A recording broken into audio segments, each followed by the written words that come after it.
मेरी प्यारी बच्ची, तुम घर में रहना, मैं खाने का प्रबंध कर आती हूँ। बाहर मौसम बहुत खराब है, घर से बाहर मत निकलना बेटा, मैं खाना लेकर आती हूँ। मम्मा जल्दी आना मम्मा, मुझे भूख लगी है। हाँ बेटी, मैं खाना ढूंढ कर लाती हूँ। जंगल में खाने की बहुत किल्लत थी। चिड़िया बेचारी जंगल में इधर उधर उड़कर खाना ढूंढती। अचानक उसे जंगल में एक सेब गिरा हुआ मिला। अरे शुक्र है भगवान, तुम्हारा शुक्र है कि तुमने मुझे खाने के लिए सेब दे दिया। अब मैं और मेरी बच्ची पेट भरकर खाना खाएंगे। दोनों लोग, कई दिनों से हम दोनों ने खाना नहीं खाया है। उधरी उसी जंगल में एक कौवा और एक कौवी रहती थी। वह दोनों बहुत आलसी थे। वह कभी भी अपने लिए खाना ढूंढने जंगल में नहीं घूमते, बल्कि अगर कोई दूसरा खाना लेकर आ रहा हो तो उसका खाना वह लूट लेते थे। जैसे ही चिड़िया को उन्होंने सेब लाते हुए देखा, अरे गोरी, वो देखो, टुनटुनी चिड़िया सेब लेकर आ रही है। मुझे तो बहुत जोरों से भूख लगी है, अब इससे सेब कैसे छीना जाए। अरे आप तो मुझसे ज़्यादा लुटेरे हो, आपको मुझसे ज़्यादा पता होगा कैसे लूटना है। अरे नहीं गोरी, तुम ही बता दो, मुझे नहीं पता। सुनिए जी, आप ऐसा कीजिए, आप उड़ते हुए जाइए और गोरी चिड़िया से टकरा जाइए। जिसके बाद गोरी चिड़िया का सेब नीचे गिर जाएगा और मैं उठाकर लेकर भाग जाऊंगी। कौवे ने वैसा ही किया।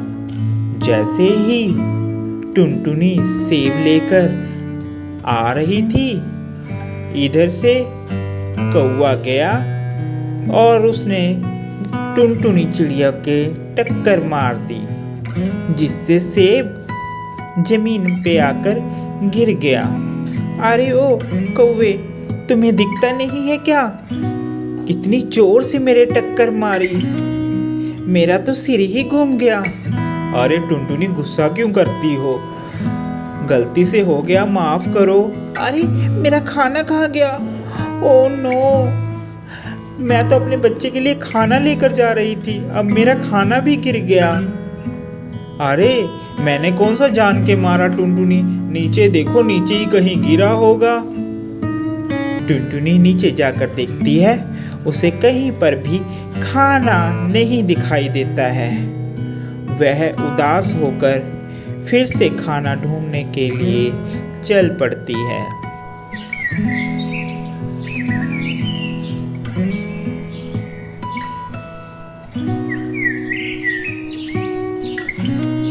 अब मुझे ये केला मिल गया है, अब मैं इसे चुपके से लेकर दूसरे रास्ते से जाऊंगी, जिससे वह कौवे मुझे देखे ना। टुनटुनी केले लेकर दूसरे रास्ते से जाती है और वह कौवे टुनटुनी का इंतजार करते हैं कि इसी रास्ते से वह आएगी। अरे गोरी, अभी तक वह टुनटुनी आई नहीं खाना लेकर, मुझे तो बहुत जोरों से भूख लग रही है। हाँ जी, मेरा भी यही हाल है, मुझे भी जोरों से भूख लग रही है, मगर ये टुनटुनी की बच्ची गई कहाँ, ये नहीं पता चला अभी तक।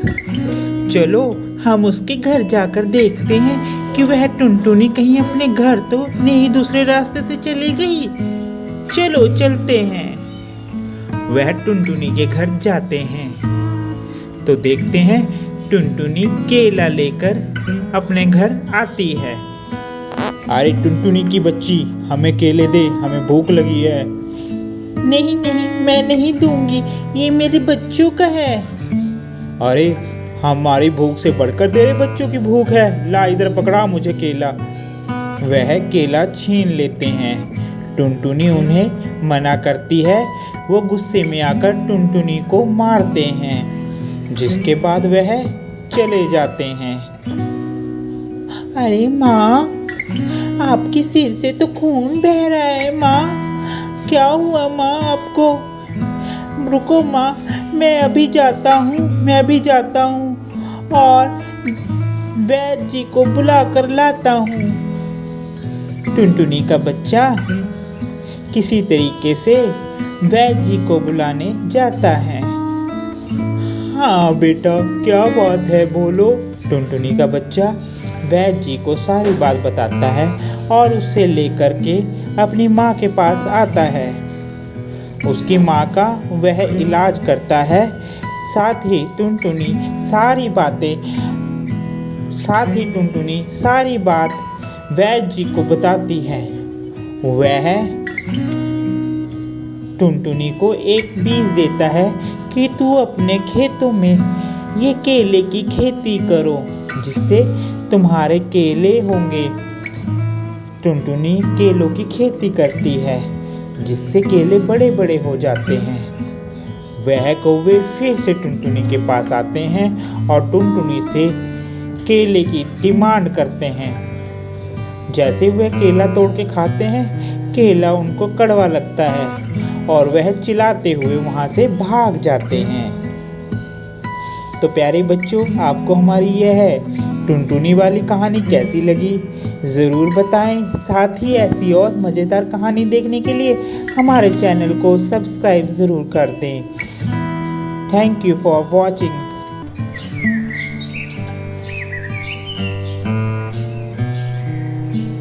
अरे सांबा, तुम यहाँ क्या करने आए हो मेरे जंगल में?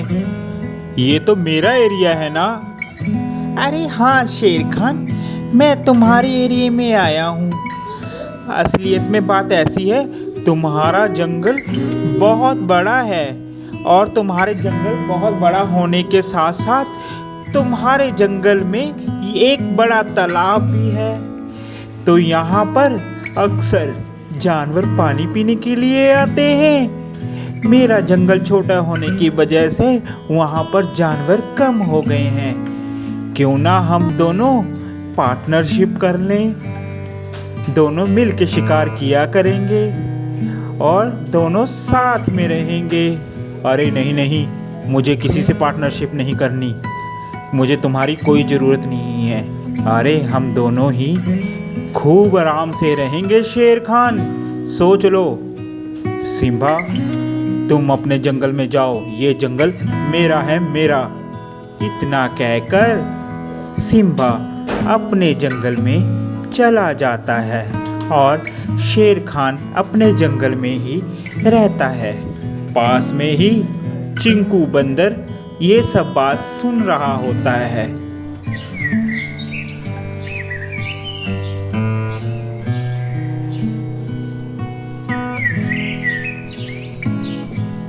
अरे ओ भाइयों, मेरी बात सुनो। अरे इस जंगल में अब हम जानवरों का रहना मुश्किल है। हम लोगों को अब ये जंगल छोड़कर चला जाना चाहिए। अरे क्या बात हो गई चिंकू, इतना डरे हुए क्यों लग रहे हो? क्या बात है ऐसी कि ये जंगल छोड़ने की बात कर रहे हो तुम? अरे मैं सच कह रहा हूँ दोस्तों, अब ये जंगल वाकई में रहने वाला नहीं है, क्योंकि मैंने अपनी कानों से सुना है बगल के जंगल में रहने वाला शेर सिम्बा अपने शेर खान से मिलकर इस जंगल में सभी जानवरों का शिकार करेगा, जिससे हम सभी जानवर एक एक कर मर जाएंगे और ये जंगल खाली हो जाएगा। मैंने अपनी कानों से सुना है, इसलिए इस जंगल को छोड़कर हम सुरक्षित स्थान पर चलते हैं, नहीं तो हम एक एक कर सभी मारे जाएंगे। अरे क्या तुम सच कह रहे हो? तो हम लोगों को आज ही ये जंगल छोड़कर जाना पड़ेगा। चलो हम सभी जानवर यहाँ से चलते हैं। चिंकू की बात सुनकर जंगल के सभी जानवर वह जंगल छोड़कर चले जाते हैं। एक दिन उस जंगल में शेर घूम रहा होता है। अरे क्या बात है, इस जंगल में आज कोई भी नहीं दिख रहा। इस जंगल के सभी जानवर कहाँ चले गए? शेर सब कहीं धीरे धीरे टहलकर देखता है, मगर उन्हें जंगल में कोई भी जानवर दिखाई नहीं देता।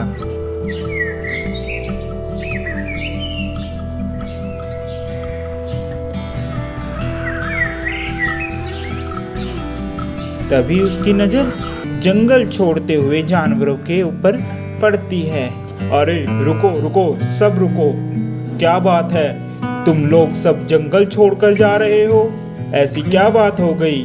सरकार, हमें पता चला है कि आप बगल के शेर सिम्बा से मिलकर, आप दोनों शेर मिलकर हम सबका शिकार करोगे, जिससे हम सब लोग मारे जाएंगे, इसलिए हम ये जंगल छोड़कर जा रहे हैं। अरे नहीं नहीं, ऐसी कोई बात नहीं है। आप लोगों को यह खबर किसने दी, मुझे बताओ।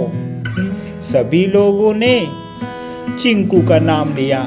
चिंकू ने कहा, जी महाराज, मैंने अपने कानों से सुना था, आप तालाब के पास पेड़ के नीचे दोनों बातें कर रहे थे।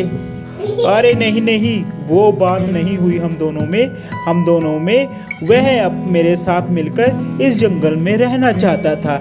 मैंने उसे जवाब दे दिया है, मैं अपने जंगल में किसी और शेर को नहीं रहने दूंगा। तुम लोग बेफिक्र रहो, इसलिए तुम लोग यहीं पर रहना, अब कहीं जाने की जरूरत नहीं। और बंदर को कहा, सुन चिंकू, तूने आगे से बिना कुछ सोचे समझे और बिना कुछ पूछे अगर जंगल में गलत खबर फैलाई तो तुझे सजा दी जाएगी। चिंकू ने अपनी गलती मानी और माफी मांगी।